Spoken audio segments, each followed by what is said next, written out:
Today is ironing board day. So I have this ironing board here and I cannot find a cover that is the right size for it. And I don't know about you, but my ironing boards always get really nasty looking really quick. Whether it is fabric transferring dye to it, sometimes interfacing, or water stains on it. Sometimes they just start to look nasty and I always want it to look nice. And have you noticed when you're shopping to buy a new ironing board cover that they say one size fits all? Not true. Look at this ironing board cover I bought. It pops way out here and it was really hard to get it to wrap around the end. So we are going to make a custom pink ironing board cover today. The cool thing about this project is that once you make one, you'll have a template to make more and more and more and more. So you can always have a fresh ironing board cover that fits your ironing board perfectly. So let's get to it. So when you take off your ironing board cover, you're going to notice that there's going to be batting on the inside of it, and that's making it a little softer. So that way when you iron, you don't get all of these crease marks in your fabric. And it looks like my ironing board is also leaking rust. Cool, huh? So we definitely want some batting on the bottom of our ironing board cover so it does not transfer to our fabric. And on the outside of the ironing board cover, you should have a fabric that is a plain cotton or a cotton canvas. You could also use linen or wool for your ironing board cover, but whatever you do, do not choose something that is made of a synthetic fiber, because if you have a really hot iron on that, what's gonna happen? Your ironing board cover is going to melt. We don't want that to happen. Today, I'm going to be using this bubblegum pink plain cotton. This is gonna be so awesome for the ironing board. I also have some lightweight batting here that I'm going to be using for the underside of that ironing board cover. And you don't have to buy a giant roll like this. You can have them cut it however long you'd like. Now it's time to lay out our fabric and place our ironing board on top of it. Now, if you want to create a template that you have forever to make more, make sure you trace this out on paper. I'm just gonna do it directly on the fabric today. So I have my ironing board on top of my fabric, and any flat surface will do for this. You can do it on the floor, do it on the dining room table, totally up to you. The other two things I have right now are my ruler and my fabric marking pen. We're literally going to trace right around the ironing board.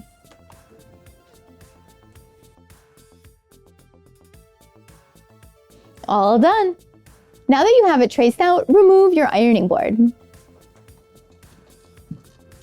We need to extend the pattern further so that way we have extra fabric that's going to wrap under the ironing board and hold it securely when we add the elastic. Now what you need to take into consideration is how thick is your ironing board. Mine's a 1/2 inch. So I know I need an extra 1/2 inch outside of my trace line, so that way it makes it directly to the bottom of the ironing board. And then I'm gonna add an extra 1.5 inch extension, so that way I have fabric that's gonna wrap under the ironing board. So I'm gonna add an extra 2 inches all the way around my trace out. So a formula to follow is the height of your ironing board plus 1.5 inches. So to add the 2 inches, I'm going to use my 2-inch clear ruler, and I'm going to add this extension all the way around the trace out of the ironing board. When you get to the curves, just take your time, move your ruler along the curve with your marking tool. It's a little bit of a sewing hack. You can draw curves with a straight ruler.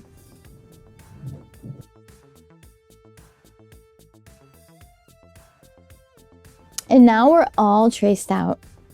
Now we're going to use the line we just drew as our cut line and cut this ironing board cover out.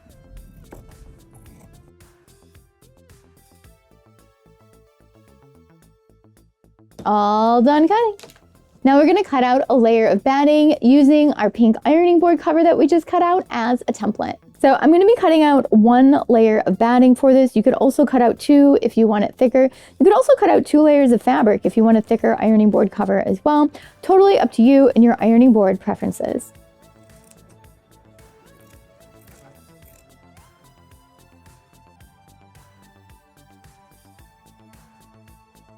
All done.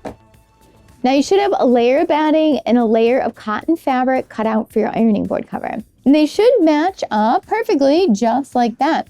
And a hack is that if you buy batting that's fusible, you can actually iron it to the top layer of your cotton, so that way it doesn't move around on you when you're sewing. But I don't have fusible batting here, so we're gonna sew these 2 layers together.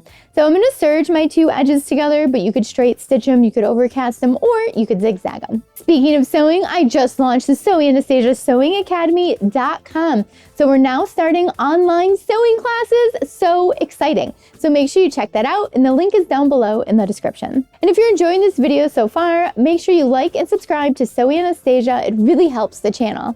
Now let's go serge this together.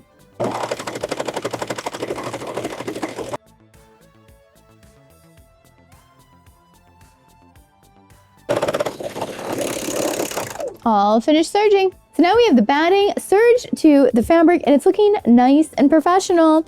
And now we're gonna take some elastic, we're gonna stretch it and sew it on, and then we get to try it on the ironing board. By attaching the elastic, it's going to scrunch up the fabric. We want this to scrunch up a bunch so that way we can stretch it out, tightly put it around the ironing board, and it's gonna be nice and secure. Look at how much smaller this ironing board cover is than the one we just cut out. And that's because it's super scrunched. So we really need to stretch our elastic a lot when we're sewing this on. So when we attach the elastic, we're gonna attach it on the right side of the fabric.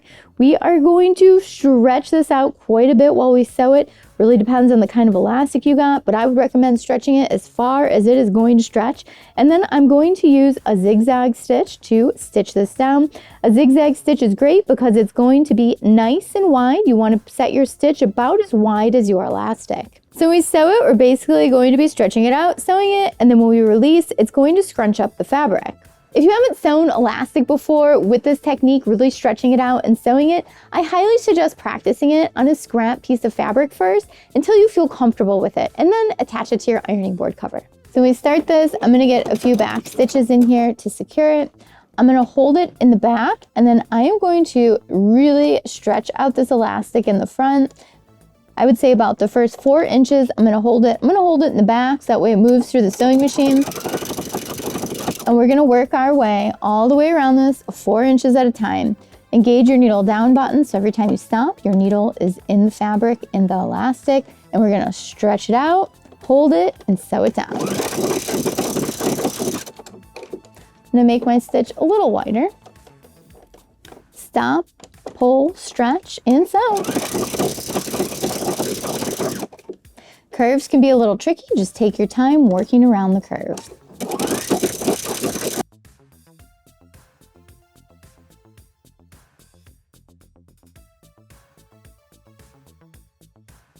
All done.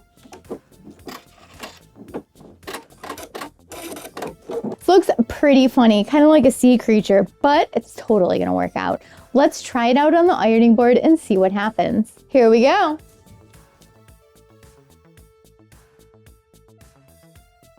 There we go. We now have a brand new ironing board cover. This is so exciting. I cannot find pink ironing board covers anywhere, and now I can make them. The ironing board cover is probably a little wrinkly from creating it, so let's iron it out.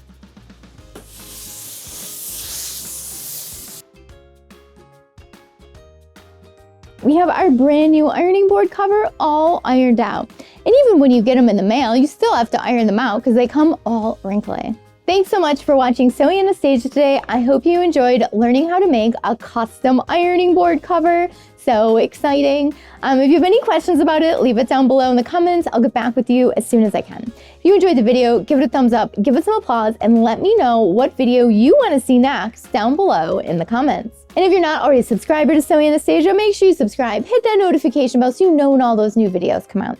And if you're already a subscriber, thank you so much for watching today. These videos are for you. And don't forget to check out the Sewing Anastasia Sewing Academy online. And if you're in Chicago, come on into the design studio and take a class with me. You can check that out at sewinganastasia.com. Links for everything are down below. Thanks so much for watching today.